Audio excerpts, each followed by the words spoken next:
Hello everyone, welcome back to our channel English माध्यम के platform पे मैं हूं आपकी एडुकेटर प्रियंका ठाकुर और हम सॉल्व कर रहे हैं एडिटोरियल बेस्ड प्रैक्टिस एक्सरसाइज। तो स्टार्ट करते हैं आज का सेशन विद एन अपॉलॉजी कि कल के लेक्चर में ऑडियो थोड़ा प्रॉब्लम कर रहा था, उसके लिए आई एम एक्सट्रीमली सॉरी। मैंने आज सिस्टम पूरा अच्छे से चेक कर लिया है पहले एंड आई होप आज कोई प्रॉब्लम नहीं है। कल मेरे एंड से क्या टेक्निकल ग्लिच हुआ क्या नहीं हुआ वो मुझे समझ में नहीं आ रहा, बट प्रॉब्लम थी, उसके लिए आई एम एक्सट्रीमली सॉरी। ठीक है, स्टार्ट करते हैं आज का session with thought of the day, that is each day you have a choice to make it a masterpiece. यानी कि हर दिन आपके पास में एक अपॉर्चुनिटी होती है, एक चॉइस होती है कि आप उस दिन का भरपूर उपयोग करें, भरपूर उसका अंदर मेहनत करें, प्रयत्न करें, जो भी आप अपने लेवल पे 100% दे सकते हैं, ठीक है, वो करें। काम मेहनत का जो भी काम करना है आपको, और अपनी लाइफ को एक स्टेबिलिटी लाके दे, अपनी लाइफ में एक अच्छा मुकाम हासिल करने के लिए एक और कदम आगे बढ़े। ठीक है, ये आपकी लाइफ का मोटो होना चाहिए और इसी को सोच के आपको हर दिन प्रयास करना चाहिए कि मेरे को आज के दिन में कुछ ऐसा बेहतर करना है जो मैंने पहले कभी नहीं किया। ओके, चलिए इसी बात को ध्यान में रखते हुए हम स्टार्ट करते हैं reading comprehension and practice exercise for SSC CGL 2024। Clarity on the nature and extent of deemed forest is essential। बोल रहे हैं क्लैरिटी मतलब स्पष्टता, किस चीज के ऊपर कि नेचर क्या उसका व्यवहार है, किस तरीके का उसका नेचर है, किस हद तक, और साथ ही साथ किस हद तक डीम्ड फॉरेस्ट मतलब माने जाने वाले, जिनको माना जाता है कि ये फॉरेस्ट है, वो किस हद तक एसेंशियल है, इसके ऊपर क्लैरिटी किस हद तक एसेंशियल है, इसके ऊपर चर्चा कर रहे हैं। The Supreme Court of India has put on pause an ambitious effort by the Centre to amend India's Forest Conservation Act 1980। Again, एक और सुप्रीम कोर्ट से फैसला आया है, केंद्र सरकार को झटका कि उन्होंने एक होल्ड लगा दिया है, पॉज लगा दिया है, पॉज मतलब ब्रेक लगा दिया है, किसके ऊपर, एक एम्बिशियस, एक बहुत महत्वाकांक्षी प्रयास था केंद्र सरकार का कि इंडिया फॉरेस्ट कंजर्वेशन एक्ट 1980 में वो बदलाव लाए। That was brought in to check the wanton raising of forest for non-forestry uses, जिसके ऊपर नियंत्रण किस लिए लगाया गया, क्योंकि यहाँ पे बिना किसी कारण के क्या किया जाना था, रेजिंग, यानी कि फॉरेस्ट को काटा जाने वाला था नॉन फॉरेस्ट्री यूजेस के लिए। अब नॉन फॉरेस्ट्री यूज क्या हो गए कि हो सकता है कुछ फैक्ट्री सेटअप करना हो, रोड बनाने हो, कुछ ऐसा कुछ काम करना हो, तो उसके लिए यहाँ पे पेड़ों को धराशायी किया जाने वाला था अगर ये अमेंडमेंट किया जा सकता तो। अकॉर्डिंग टू द सेंटर, अब केंद्र के अनुसार, an estimated 4 million hectares of forest land had been diverted from 1951 to 75। केंद्र सरकार के अनुसार 1951 से लेके 75 तक, 1975 तक अनुमानतन 4 मिलियन हेक्टेयर की जो फॉरेस्ट की जगह है उसको डाइवर्ट कर दिया गया है। अब डाइवर्ट करना मतलब किसी दूसरी तरफ डाइवर्ट कर देना, यानी कि किसी दूसरे काम में उपयोग ले लेना। ठीक है, under the provision of the act, और इस एक्ट के अंतर्गत forests could no longer be diverted without adhering to a regulatory mechanism by the center। तो जो ये कह रहे हैं कि हमने जो एक्ट लाया था इसके अंतर्गत कोई भी ऐसा डाइवर्जन नहीं हो पाएगा केंद्र सरकार के रेगुलेटरी मैकेनिज्म, यानी कि केंद्र सरकार ने जो नियम वगैरह बनाए हैं उसके बिना, उसके अनुमति के बिना कोई भी ऐसा डाइवर्जन नहीं किया जाएगा। As a measure of its success, अपनी सक्सेस के उसकी तरह, अपने सक्सेस का एक गिनती गिनाने की तरफ, the center calculates that from 1981 to 2022 the average annual diversion of forest had reduced to about 22,000 hectares। तो अपनी एक उपलब्धि गिनाते हुए केंद्र सरकार ने कहा कि 1981 से 2022 तक जो हर साल फॉरेस्ट डाइवर्जन होता है वो घट के केवल 22,000 हेक्टेयर प्रतिवर्ष रह गया है, और about a tenth of what it was from 1951 to 75। और या फिर अगर दूसरे शब्दों में कहें तो वो 1/10वां हिस्सा, यानी कि 10 हिस्सों में से एक हिस्सा रह गया है, किसके कंपैरिजन में, 1951 से 75 के कंपैरिजन में 1981 से 2022 तक का अगर हम डेटा देखें तो। However, The provisions of this piece of legislation largely applied to forest tracts recognized as such by India Forest Act. बोल रहे हैं लेकिन इसके जो प्रावधान है इस एक्ट के, ये जो अमेंडमेंट लाया जा रहा था उसके अंदर जो प्रावधान है वो लार्जली बहुत बड़े पैमाने पे उस भूखंड पे, फॉरेस्ट ट्रैक्ट, उस फॉरेस्ट के उस इलाके पे अप्लाई होता है जिनको हमने फॉरेस्ट माना है अंडर इंडिया फॉरेस्ट एक्ट के तहत, और एनी अदर स्टेट लेजिस्लेशन या किसी भी और स्टेट के लेजिस्लेशन, संविधान के तहत, स्टेट के कानून के तहत अगर हमने उनको फॉरेस्ट माना है तो उस भूखंड के ऊपर ये लगेगा. Illegal timber felling in Gudalur, Tamil Nadu triggered the landmark T.N. Godavaram Thirumulpad judgment that saw the court take an expanded view of forest. बोल रहे हैं कि इलीगल टिम्बर की कटाई हो रही थी कहाँ पे, गुदल्लूर तमिलनाडु में, जिसकी वजह से लैंडमार्क टी.एन. गोदावरम तिरुमुलपड जजमेंट आया, जिसने देखा, क्या किया, जिसने सॉ में, यहाँ पे मतलब सॉ मतलब देखना नहीं है, जिसने मेक श्योर किया, सुनिश्चित किया, क्या सुनिश्चित किया कि जो कोर्ट है वो क्या करे, एक्सपैंडेड व्यू का मतलब क्या हुआ कि वो अपना जो दायरा है वो बढ़ाए उन फॉरेस्ट इलाकों के लिए जिनको प्रोटेक्ट करना जरूरी है, ठीक है, उनकी तरफ अपना दायरा बढ़ाए, ये कोर्ट ने सुनिश्चित किया.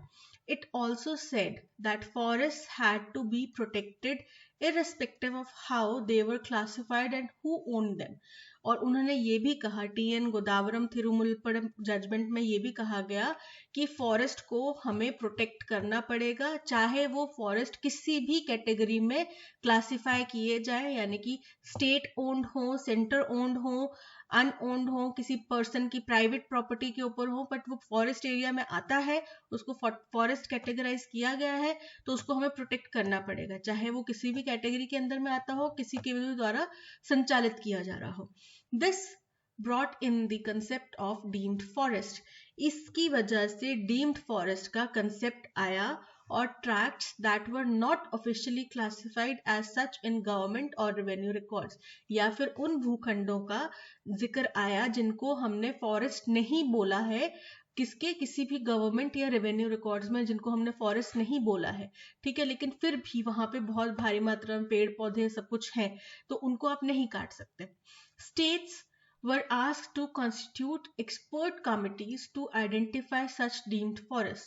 तो वहां पे स्टेट से कहा गया कि भाई आप एक्सपर्ट कमेटियां बैठाएं, एक्सपर्ट कमेटियां गठित करें और ऐसे डीम्ड फॉरेस्ट को आप पहचान करें, उनको नामांकित करें, हाईलाइट करें, ठीक है, मार्क करें, मतलब उनको एक तरीके से आप मैपिंग करें उनकी. In the 28 years that have passed since the judgment, अब ये जजमेंट 28 साल पहले आया था. अब इन 28 सालों में जो 28 साल बीते इस जजमेंट के पास होने से अब तक, only a handful of states have constituted such committees or made public the extent of such deemed forest within their territories. बोल रहे हैं कि केवल कुछ मुट्ठी भर ही स्टेट्स हैं जिन्होंने इस तरीके की कमिटियां बिठाई, गठित करी और पब्लिक किया कि किस हद तक कौन सी जगह को हम डीम्ड फॉरेस्ट मानते हैं, हमारी स्टेट की टेरिटरीज के अंदर कौन कौन सी जगह जो है वो डीम्ड फॉरेस्ट की कैटेगरीज में आती हैं, वो पब्लिक किया. ऐसे कुछ ही स्टेट्स हैं. The center's attempt to amend the Forest Conservation Act was ostensibly to bring clarity. बोल रहे हैं केंद्र सरकार का जो ये अमेंडमेंट लाने का प्रावधान था फॉरेस्ट कंजर्वेशन एक्ट के अंदर में, वो ऑस्टेंसिबली यानी कि प्रत्यक्ष रूप से वो क्या लाना चाहता था, क्लैरिटी लाना चाहता था. As there were large tracts of recorded forest land that had already been put to non forestry use, क्योंकि बहुत सारे ऐसे फॉरेस्ट लैंड के टुकड़े हैं, भूखंड हैं, जिनको ऑलरेडी नॉन फॉरेस्ट्री के लिए इस्तेमाल किया जा रहा है with the permission of state governments की अनुमति से. There is apparently, यहाँ पे प्रत्यक्ष रूप से the center says, जैसा कि सेंटर कह रहा है, a reluctance among private citizens to cultivate private plantations and orchards. तो यहाँ पे क्या है, एक अनिच्छा है, लोग मना कर रहे हैं, वो करना नहीं चाहते, जो वहाँ के लोकल लोग हैं वो इस जगह पे कुछ प्राइवेट कल्टीवेशन या कुछ ऑर्चर्ड्स वगैरह नहीं लगाना चाहते, वो उससे हिचकते हैं despite there significant ecological benefits. हालांकि वहां पे लोकल प्लांटेशन करने से, ऑर्चर्ड्स लगाने से उसके इकोलॉजिकल यानी कि पर्यावरण में बहुत अच्छे परिणाम हमें मिल सकते हैं, बट स्टिल वो नहीं करना चाहते for fear that they would be classified as forests and thus render their ownership void। और किस डर से कि शायद ये क्या हो, ये फॉरेस्ट क्लासिफाई किए गए हों और या किए चले जाएं, और इसकी वजह से उनकी जो ओनरशिप है वो अमान्य हो जाए, कि ये हमारी जगह है ये मानना अमान्य हो जाए। ठीक है, इसलिए वो वहां पे कोई प्लांटेशन नहीं करते। India's ambitions to create a carbon sink of 2.5 billion to 3 billion tons। India का एक ड्रीम प्रोजेक्ट है, ड्रीम है कि हम 2.5 बिलियन टू 3 बिलियन टन्स की कार्बन सिंक बनाए। कार्बन सिंक का मतलब होता है पेड़ पौधे इस तरीके से लगाए जाए जो कार्बन को एब्जॉर्ब कर ले। ठीक है, to meet its net zero goal have required forest laws to be dynamic। और ये क्यों किया जाना चाहिए, क्यों करना चाह रहे हैं हिंदुस्तान, क्यों करना चाह रहा है ये 2.5 बिलियन टू 3 बिलियन टन्स का कार्बन सिंक क्यों क्रिएट करना चाह रहा है? क्योंकि आपको पता है पेरिस पैक्ट के तहत और जो कॉन्फ्रेंस ऑफ पार्टीज होती है, COP मीटिंग होती है जिसमें बहुत सारे देश शामिल हैं और वो लोग ये तय करते हैं कि भाई ग्लोबल वार्मिंग को कैसे कम किया जाए, क्या किया जाए, क्या क्या इसमें प्रयास किए जाए। तो उसके अंतर्गत इंडिया को भी टारगेट मिला है कि 2030 या 45 तक उनको पूरा कार्बन जो एमिशन है वो जीरो लेकर आना है। ठीक है, और वो जीरो कैसे होगा? कुछ तो हम कार्बन एमिशन कम करेंगे सोलर एनर्जी पे जाके, ग्रीन एनर्जी पे जाके, फॉसिल फ्यूल्स को कम करके, बट कुछ ऐसी जगहें होंगी जहां पे फिर भी फॉसिल फ्यूल्स बर्न होंगे या कुछ ना कुछ पोल्यूशन जनरेट होगा, तो उसके लिए कार्बन सिंक बनाई जाएगी। कार्बन सिंक का मतलब होता है पेड़ पौधे लगाए जाएंगे ज्यादा से ज्यादा, जिससे कि हमारा देश जितना कार्बन प्रोड्यूस करेगा वो हमारे देश में ही लगे हुए पेड़ पौधे उन कार्बन को एब्जॉर्ब कर लेंगे। ठीक है, ये टारगेट है। इसके लिए फॉरेस्ट लॉज को डायनेमिक बनाने की जरूरत है। डायनेमिक मतलब लचीला बनाने की जरूरत है। And therefore the rules have sought to remove deemed forest। और इसीलिए इन नियमों के अंदर ये जो नए अमेंडमेंट्स आए थे इनमें डीम्ड फॉरेस्ट का कंसेप्ट जो है वो हटाने की बात की गई थी। Not already recorded as such, जिनको अभी तक रिकॉर्ड नहीं किया गया है फ्रॉम द एम्बिट। एम्बिट मतलब उस क्षेत्र में से ऑफ प्रोटेक्शन, यानी कि प्रोटेक्शन के अंडर से इन फॉरेस्ट को हटाने की बात की गई थी। This has triggered a slew of public interest petitions। a slew of इसका मतलब क्या हो गया? एक बाढ़ आ गई, बहुत भारी मात्रा में जनहित याचिकाएं दायर होने लगी। इसकी वजह से ये जो सरकार ने बोला कि हम डीम्ड फॉरेस्ट को प्रोटेक्शन वाले दायरे से हटा देंगे।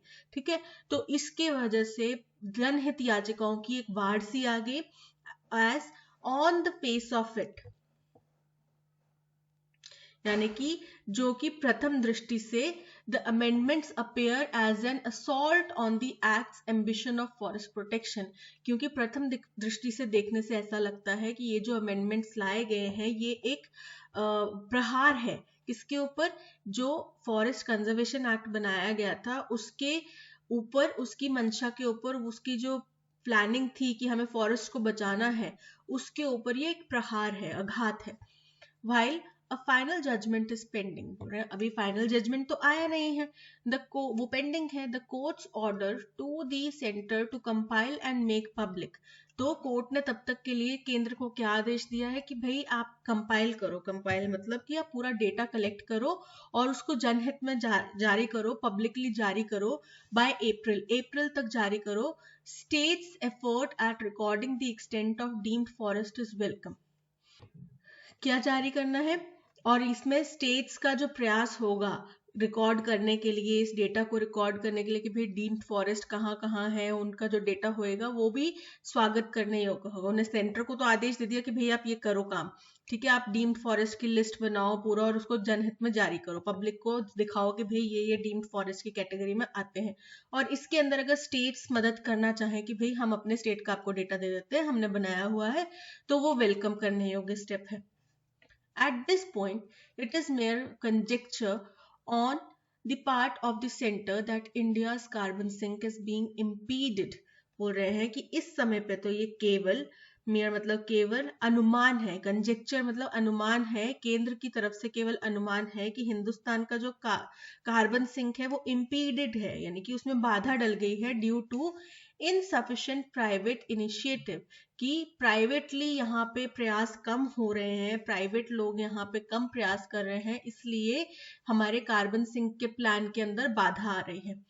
Only a dispassionate assessment of ground realities can drive forward this very important debate. बोल रहे हैं केवल एक निष्पक्ष असेसमेंट मतलब आकलन जो है पूरी जमीनी हकीकत के ऊपर, वही क्या करेगा, ड्राइव फॉरवर्ड यानी कि आगे बढ़ाएगा किस चीज को, इस बहुत महत्वपूर्ण बहस को आगे बढ़ाएगा। निष्पक्ष जांच होनी चाहिए, निष्पक्ष यहाँ पे कार्य होना चाहिए, यानी कि भी वो अपना कुछ मकसद निकाल के कुछ रिपोर्ट सी उल्टी पुल्टी बना दे, ऐसा नहीं होना चाहिए। ठीक है, तो ये था पैसेज, आपको क्लैरिटी मिल गई पैसेज के ऊपर। अब चलते हैं हम क्वेश्चन नंबर 1 की तरफ। Question number 1. According to the passage, all of the following are true about the Forest Conservation Act 1980 except that, यानी कि सारी स्टेटमेंट्स करेक्ट है, एक स्टेटमेंट को छोड़ के हमें वो एक जो इनकरेक्ट स्टेटमेंट है ना वो फाइंड आउट करनी है। ठीक है, It was enacted to prevent the indiscriminate destruction of forests for non-forestry use. बिल्कुल करेक्ट है, इसलिए लागू किया गया था। टिम्बर की जो लकड़ी की कटाई हो रही थी उसकी वजह से एक नया जजमेंट आया था, राइट, तो उसकी वजह से ये लागू किया गया। ठीक है, तो बिल्कुल करेक्ट है ये। It requires forests to be diverted only after adhering to regulatory mechanism by the center, कि केवल केंद्र सरकार से कुछ नियम कायदे कानून अगर पास किए जाए उसके बाद ही उसको डाइवर्ट कर सकते हैं, कि अब इसको फॉरेस्ट लैंड से हम कोई एग्रीकल्चर लैंड बनाएंगे या कोई इंडस्ट्री लैंड बनाएंगे या किसी इंडस्ट्री को दे रहे, पर उसमें केंद्र सरकार के कुछ रेगुलेटरी मैकेनिज्म, कुछ नियम है, उनको पालन होना चाहिए, उसके बाद ही कर सकते हैं। ठीक है, या फिर रोड डेवलपमेंट के लिए या सिक्योरिटी रीजंस के लिए रोड बनाएंगे, ऐसा कुछ प्रावधान होते हैं। ठीक है, It has successfully reduced the average annual diversion of forest land since its implementation. बिल्कुल करेक्ट है, 1971 तक का डेटा बताया था, फिर उसके बाद से 1981 से लेके इसका डेटा बताया था 2022 तक का, जिसमें केवल 22,000 हेक्टेयर प्रति वर्ष डाइवर्ट हो रहा है, और उससे पहले कितने हजारों हेक्टेयर हो चुका था। ठीक है, तो ये करेक्ट है। It automatically applies to all forest tracts regardless of their official classification or ownership. बिल्कुल इनकरेक्ट है, ये ऑटोमेटिकली नहीं लगता। ठीक है, ये केवल उन्हीं के ऊपर लगता है जिनको हमने फॉरेस्ट एक्ट, चाहे वो किसी भी स्टेट के हों या गवर्नमेंट केंद्र सरकार के हों, उनके अंतर्गत हमने उनको फॉरेस्ट एरिया डिफाइन किया गया हो, उन्हीं के ऊपर ये लागू होता है। So option D is absolutely correct because the statement is incorrect. Based on the passage, we can infer that the author would be most supportive of, कि author इनमें से कौन सी बात का support करेंगे, amending the Forest Conservation Act 1980 to allow for more flexibility in forest land use. तो writer ने तो इस चीज का बोला नहीं, उन्होंने तो बोला कि हाँ हम सरकार का जो कोर्ट का फैसला है उसका स्वागत करते हैं क्योंकि जनहित याचिकाएं दायर की गई, राइट, तो ऑप्शन ए इनकरेक्ट है। Continuing the efforts to identify and protect deemed forest in all state. उन्होंने बोला कि जब बोला ना कि केंद्र सरकार को बोला कि लिस्ट प्रिपेयर करो, तो उन्होंने बोला ना कि भाई अगर स्टेट्स भी इसमें सपोर्ट करना चाहें तो ये बहुत स्वागत करने योग्य होगा। तो अगर स्टेट्स इसमें सपोर्ट करेंगे, हम लोग वापस से सारे चीजों को चिन्हित करेंगे, तो ये बहुत अच्छा कदम होगा। So option B is correct. What is the tone of the passage regarding the Supreme Court of India's intervention in amending the Forest Conservation Act 1980?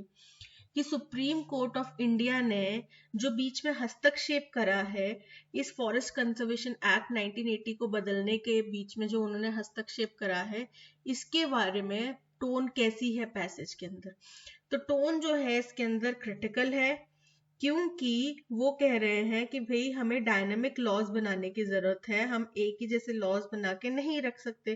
ठीक है, उन्होंने बोला कि भाई ये और ज्यादा क्लैरिटी लाने के लिए किया गया था, ये अमेंडमेंट जो किया गया था और ज्यादा क्लैरिटी लाने के लिए किया गया था, बट अब सुप्रीम कोर्ट ने हटा दिया तो क्लैरिटी नहीं मिलेगी। ठीक है, तो यानी कि वो क्रिटिकल है, option C critical is correct. What is the main theme of the passage? The economic benefits of forest conservation, तो हमने उसके इकोनॉमिक बेनिफिट्स की चर्चा नहीं करी है, हमने जो फॉरेस्ट कंजर्वेशन एक्ट के अंदर अमेंडमेंट के लिए जो प्रयत्न किए जा रहे हैं ना उसके बारे में चर्चा करी है। The legal challenges in classifying deemed forest, incorrect. The impact of forest laws on carbon sink goals, incorrect. The efforts to amend the forest conservation act, option D is correct. What has been the response to the proposed amendments to the Forest Conservation Act? बोल रहे हैं जो forest conservation act में जो amendments propose किए गए हैं उसके लिए रिस्पांस क्या आया, तो उसके लिए रिस्पांस ये आया कि एक बाढ़ सी आ गई जनहित याचिकाओं की, जिसमें कि ये कहा गया कि ये जो आप अमेंडमेंट लेकर आ रहे हैं ये असंवैधानिक है और गलत है और देश हित के लिए नहीं है, जनहित के लिए नहीं है, इसकी बाढ़ आ गई। ठीक है, यूनानिमस सपोर्ट तो मिला ही नहीं from all stakeholders, incorrect है। नो पब्लिक इंटरेस्ट और लीगल चैलेंजेस, इनकरेक्ट है। A slew of public interest petitions challenging the amendments, बिल्कुल करेक्ट है, option C is correct. Select the option that expresses the given sentences in passive voice, ठीक है, हमें passive voice में convert करना है। Most lizards क्या है हमारा सब्जेक्ट, ठीक है।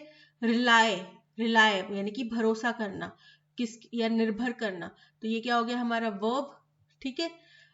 ऑन कैमोफ्लाज क्या है हमारा ऑब्जेक्ट है, तो ज्यादातर जो छिपकलियां हैं वो किसके ऊपर निर्भर करती है, कैमोफ्लाज क्या होता है, अपने आसपास के वातावरण के अनुसार अपने आप को ढक लेना, अपने आप को उसके अनुसार परिवर्तित कर लेना कि आप उसमें मिल जाएं, ठीक है, अपने एनवायरनमेंट में सराउंडिंग में मिल जाए। जैसे कि कैमिलियन होता है वो अपना रंग बदल लेता है अपने एनवायरनमेंट के अकॉर्डिंग, और सिमिलरली जो हमारे सोल्जर्स होते हैं उनकी यूनिफॉर्म जो होती है जंगली यूनिफॉर्म जिसको बोलते हैं कैमोफ्लाज, है ना, तो वो क्या होती है, वो उसके ऊपर पत्तियां वगैरह फूल पत्तियां और ग्रीन कलर के इनकार्विंग होती है। उसका पर्पस क्या होता है कि अगर वो कहीं जंगल के इलाके में हो तो वो उस जंगल के अनुरूप ढल जाए, उसके अंदर मिल जाए ताकि वो दुश्मन से बच पाए, ठीक है। तो ये होता है कैमोफ्लाज, और किस लिए करते हैं, to hide from their enemies, अपने दुश्मन से छुपने के लिए।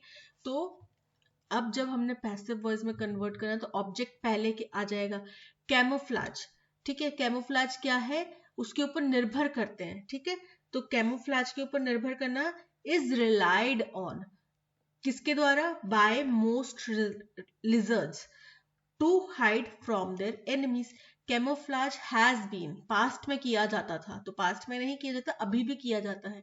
Camouflage is relied on by most lizards to hide from their enemies, option B is correct. A problem that is so difficult that it cannot be answered, एक ऐसी समस्या जो इतनी जटिल हो जिसको हम सुलझा ना सकें, ठीक है। इम्पॉसिबल मतलब जो कर नहीं सकते, ये हो ही नहीं सकता, नामुमकिन कोई चीज। इनसॉल्युबल यानी कि जिसको आप सोल्यूशन नहीं निकाल सकते, कोई इतनी जटिल चीज जिसको आप सोल्यूशन नहीं निकाल सकते। इनसॉल्युबल का एक और मतलब भी होता है, इनसॉल्युबल का फर्स्ट मीनिंग तो हो गया क्या, जटिल, ठीक है, जिसको आप सॉल्व नहीं कर सकते, इतनी जटिल समस्या। दूसरा जो मीनिंग होता है वो होता है कि अगर आप किसी लिक्विड के अंदर, किसी तरल पदार्थ के अंदर कुछ मिश्रित करने की कोशिश करें और वो उसमें ना घुले, उसको बोला जाता है इनसॉल्युबल, ठीक है। तो सॉल्वेंट और सोल्यूट जब आपस में नहीं मिलते तो उसको बोला जाता है इनसॉल्युबल। जैसे कि आप पानी के अंदर अगर तेल डालेंगे, ठीक है, ऑयल का मिक्सचर करेंगे तो वो ऑयल पानी के अंदर नहीं घुलेगा, ऑयल ऊपर तैरेगा, पानी अलग रहेगा, ठीक है। अब ये कितनी जटिल समस्या है, आपको समझ में आ गया। ऑयल और पानी नहीं मिलेगा मतलब जटिल है, मतलब इनसॉल्युबल है, so option B is correct. Terrible मतलब बहुत भयानक, और सॉल्वेबल मतलब जो सुलझ सकता है, जो सॉल्व हो सकता है, ठीक है। सो हमारा option insoluble, option B is correct. It coincided with, अब मैंने आपको कितनी बार बताया कि इट मतलब किसी चीज की हमने पहले चर्चा की है, उसके बारे में हम बात करें कि ये जो है वो कोइंसाइड करा, कोइंसाइड मतलब दोनों चीजें एक साथ आ गई, ठीक है। जैसे कि कभी आपका किसी व्यक्ति की शादी की तारीख और वैलेंटाइंस डे दोनों सेम ही दिन 14 फरवरी को आता है, यानी कि कोइंसाइड कर गया, यानी कि, और या फिर किसी व्यक्ति का बर्थडे और उसकी वेडिंग डेट जो है वो सेम डेट पे आती है, यानी कि वो कोइंसाइड कर गया। तो इट कोइंसाइडेड यानी कि जिस चीज की हमने पहले चर्चा करी है वो कोइंसाइड किया विद किसके साथ कोइंसाइड किया? 140th birth anniversary of Sardar Vallabh भाई पटेल। सरदार वल्लभ भाई पटेल की जन्म एनिवर्सरी की 140वीं वर्षगांठ पे वो कोइंसाइड करा। ठीक है, अब हमें एक चीज क्लैरिटी होगी इस इट से कि ए हमारा फर्स्ट स्टेटमेंट नहीं होगा। ठीक है, ऑप्शन बी में ए फर्स्ट स्टेटमेंट है, एलिमिनेट कर दो। ऑप्शन सी में ए फर्स्ट स्टेटमेंट है, एलिमिनेट कर दो। अब हमारे ऑप्शंस देख के हमें पता चल गया कि केवल ऑप्शन सी है जो फर्स्ट स्टेटमेंट है।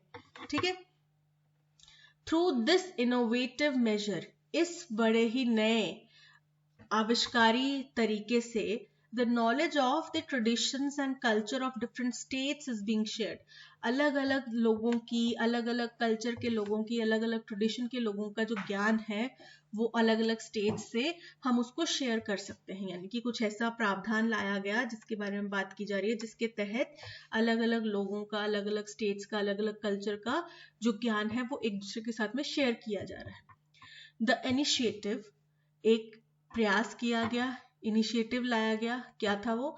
एक भारत श्रेष्ठ भारत, कि पूरा देश एक है और वही सबसे श्रेष्ठ है।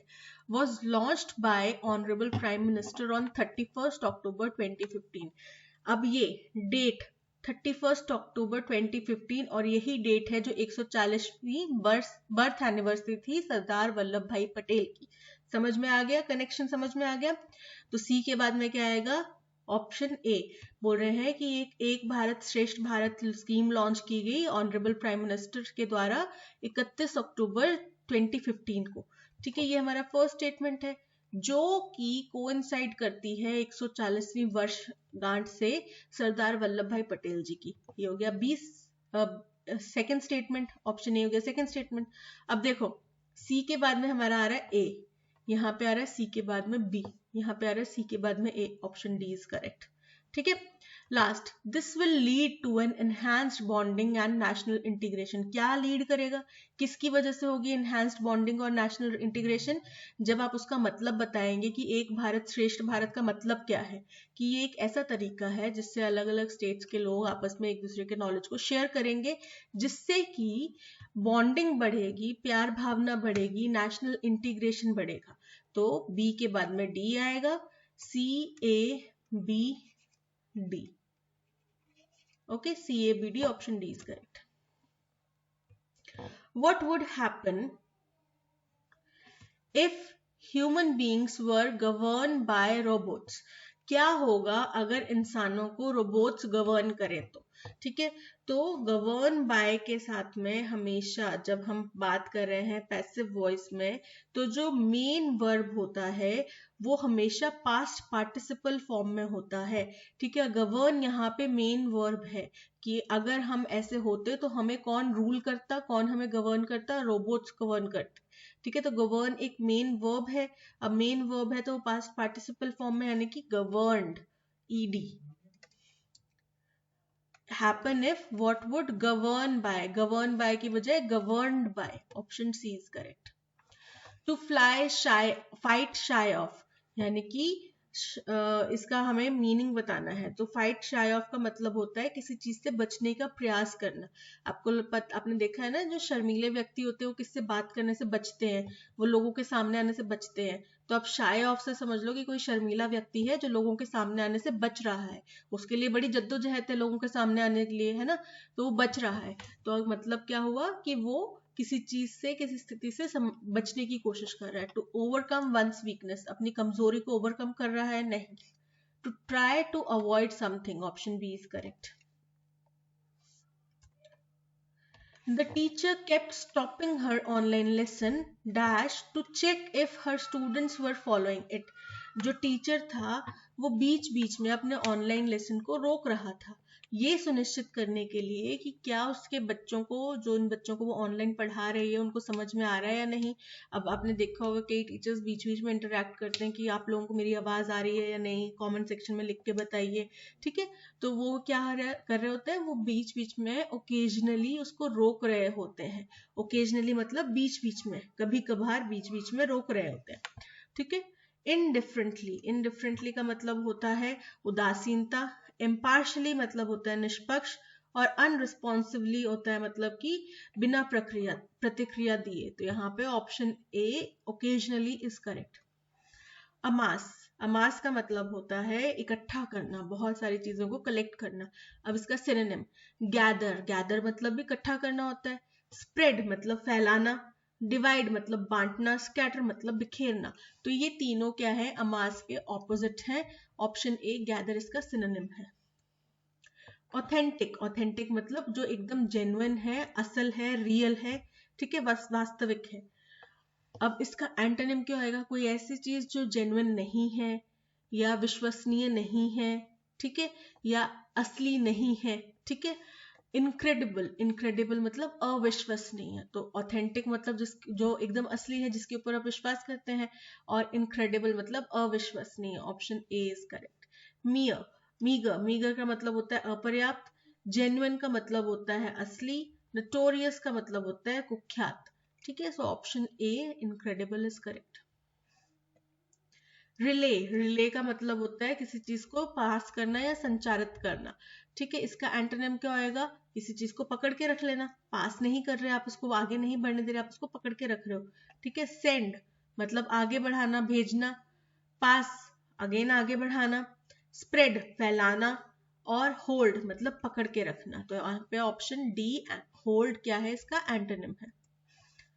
The increase in irrigated areas has resulted on achieving record food grain production, कि जो इरिगेशन हो रही है उसका दायरा बढ़ा है, यानी कि जितना एरिया इरिगेट किया जाता है उसका दायरा बढ़ गया है, जिसकी वजह से हमारा फूड ग्रेन प्रोडक्शन का जो रिजल्ट है वो रिकॉर्ड पर पहुंच गया है। तो रिजल्टेड के साथ में ऑन नहीं आता, resulted in achieving record food grain production. On की बजाय क्या आएगा, इन, रिजल्टेड ऑन की बजाय इन। ऑप्शन बी में एरर है। They tried, Bravo, well done. तो ये क्या है, वो खुशी से चिल्लाए है ना, खुशी से एकदम से एक्साइटमेंट के साथ में उन्होंने बोला। They shouted in joy that they had done well, ठीक है। अब टेंसेस सेम रहेंगे, इनडायरेक्ट में करना है बट टेंसेस तो सेम रहेंगे। वेल डन यानी कि done well. They shouted in joy that they had done well, बिल्कुल करेक्ट है। Doing well कर रहे हैं, नहीं किया उन्होंने, अच्छा किया, अगेन doing well नहीं होगा। Had done well ये करेक्ट है, बट exclaimed with wonder, अचंभे से नहीं उन्होंने बोला था, हैरान होके नहीं बोला था, उन्होंने खुशी से बोला था। So option A they shouted in joy is correct. It is time to revise the syllabi, passive voice में कन्वर्ट करना है, तो क्या हो जाएगा, इट इज टाइम, किस चीज का समय है, for the syllabi to be revised. It is time for the syllabi to be revised. Option A is correct. People all over the world are concerned about the human right to live with dash. दुनिया भर में जितने भी लोग हैं वो चिंतित हैं ह्यूमन राइट्स के बारे में, जो कि क्या करते हैं, उनको किसके साथ में जीने का अधिकार देते हैं, पॉइज, पॉइज मतलब होता है संतुलन या आत्मविश्वास, डिलाइट मतलब खुशी से, डिग्निटी मतलब सम्मान से, और ग्रैंडियर मतलब विशालता से, वैभव से। तो जाहिर सी बात है, एक बेसिक ह्यूमन नीड है कि हमें सम्मान के साथ में जीने का अधिकार है, हर एक व्यक्ति को सम्मान के साथ में जीने का अधिकार है। तो ह्यूमन राइट्स जो है वो आपको जीने का, सम्मान के साथ जीने का अधिकार देते हैं, right live with dignity. Option C is correct. They each listened carefully to what each other said. अच्छा, अब आपको एक चीज बताती हूँ, पहले भी मैंने शायद बताया है। रेसिप्रोकल नाउन्स क्या होते हैं, रेसिप्रोकल नाउन्स, रेसिप्रोकल नाउन्स होते हैं each other, one another, every other, ये क्या होते हैं, रेसिप्रोकल नाउन्स। ईच के साथ में अदर ही आएगा, ईच अनदर नहीं होगा, वन के साथ में अदर नहीं आएगा, वन के साथ में अनदर ही होएगा, एवरी अदर ही होएगा, ठीक है, एवरी के साथ में अनदर नहीं आएगा। ओके, अब यहाँ पे स्टेटमेंट देखो, दे ईच, वो हर एक व्यक्ति सुन रहा था कि दूसरा व्यक्ति क्या कह रहा है, ठीक है। तो दूसरा कहाँ आएगा, यहाँ पे ईच अदर की बजाय क्या आएगा, अदर। अब मैंने आपको आज से 2 या 3 लेक्चर पहले एक कंसेप्ट समझाया था कि ईच अदर और वन अनदर का प्रयोग कहाँ किया जाता है, क्या डिफरेंस है दोनों में। कमेंट सेक्शन में लिख के बताइए, जिन बच्चों ने पढ़ा होगा उनको याद होगा, तो कमेंट सेक्शन में लिख के बताओ ईच अदर और वन अनदर का बीच में डिफरेंस क्या है। ओके, यहाँ पे एरर कहाँ पर आएगा, ईच अनदर नहीं आएगा, the other, to what the other said, option C is correct. Keep someone at arm's length, यानी कि किससे दोस्ती नहीं करना, किसी से उतना ही रिश्ता रखना जितनी जरूरत है। यानी कि जैसे कि ऑफिस में आपके कलीग्स होते हैं, तो कुछ आपने कोई ऐसे व्यक्ति देखे होंगे, कई बार ऐसे होते हैं लोग जो ज्यादा घुलते मिलते नहीं है, आपसे हाय हेलो नॉर्मल है, या कई तो ऐसे होते हैं जो हाय हेलो भी नहीं करते, केवल काम की लिमिटेड बात करते हैं और वो ऑफिस के सर्कल में अपना फ्रेंड नहीं बनाते। ठीक है, तो वो क्या कर रहे हैं, वो आप लोगों को एक हाथ की दूरी पर रख रहे हैं, यानी कि जितना काम का जरूरत का काम का रिलेटेड जरूरत है उतनी बात करो, ज्यादा इन्वॉल्व होने की, दोस्ती करने की जरूरत नहीं। Restrict someone to small space to stand, incorrect. Allow someone to talk only from a distance, incorrect. Make someone stay outside, incorrect. Avoid being friendly with someone, option D is correct. Listening, listening मतलब सुनना, plays dash role, plays a crucial role हो सकता है, pledge important role हो सकता है, किसमें महत्वपूर्ण रोल किसमें प्ले करता है, निभाता है, in the interactive process of business transactions, business के बीच में आदान प्रदान जो होता है, बातचीत होती है, उसके अंदर में ये बहुत अहम रोल प्ले कर सकता है। अगर दो पार्टीज हैं, ये ए कंपनी है, ये बी कंपनी है, ए कंपनी ने इनको बोला कि आपको XYZ काम करना है, लेकिन बी कंपनी ने ढंग से सुना नहीं, बी ने बोला कि इन्होंने हमें बोला था UVW काम करना है, तो इन्होंने तो XYZ बोला था, बी ने कर दिया UVW, क्या हो गया, गड़बड़ी होगी। क्यों? क्योंकि बी ने ढंग से सुना नहीं। तो लिसनिंग क्या है, बहुत जरूरी है जब आप बिजनेस ट्रांजेक्शन्स की बात कर रहे हैं। तो it enables a person to gather proper and dash information, proper and relevant हो सकता है, महत्वपूर्ण या फिर उससे जुड़ी हुई इंफॉर्मेशन लेने में बंदे को हेल्प करता है, so that he can understand the matter with clarity, जिसकी वजह से वो इस मसले को, जो भी उनकी डिमांड है, रिक्वायरमेंट है, उसको वो आसानी से स्पष्टता से समझ सके। For this he should have a positive attitude towards the speaker, उसके लिए क्या होना चाहिए, सामने वाला जो बंदा अपनी समस्या बता रहा है उसके प्रति हमारा एटीट्यूड पॉजिटिव होना चाहिए, हमारा नजरिया पॉजिटिव होना चाहिए। अब कोई ऐसा व्यक्ति होगा जिसके बारे में मेरे दिमाग में आएगा, यार ये तो दिमाग खाता है, ये तो ऐसे ही बोलता रहता है, हम कुछ भी अच्छा कर ले ये तो कभी हाँ करेगा ही नहीं, तो वो व्यक्ति कभी जेन्युइनली हमें कुछ अच्छा भी सजेस्ट कर रहा होगा ना, जिससे हमारा भला भी होने वाला, हम उसकी बात नहीं सुनेंगे। क्यों? क्योंकि हमारे दिमाग में बैठा हुआ है कि ये व्यक्ति तो है ही नॉनसेंस, है ही यूजलेस, और ये तो हमारे काम में गलतियां निकालेगा ही निकालेगा।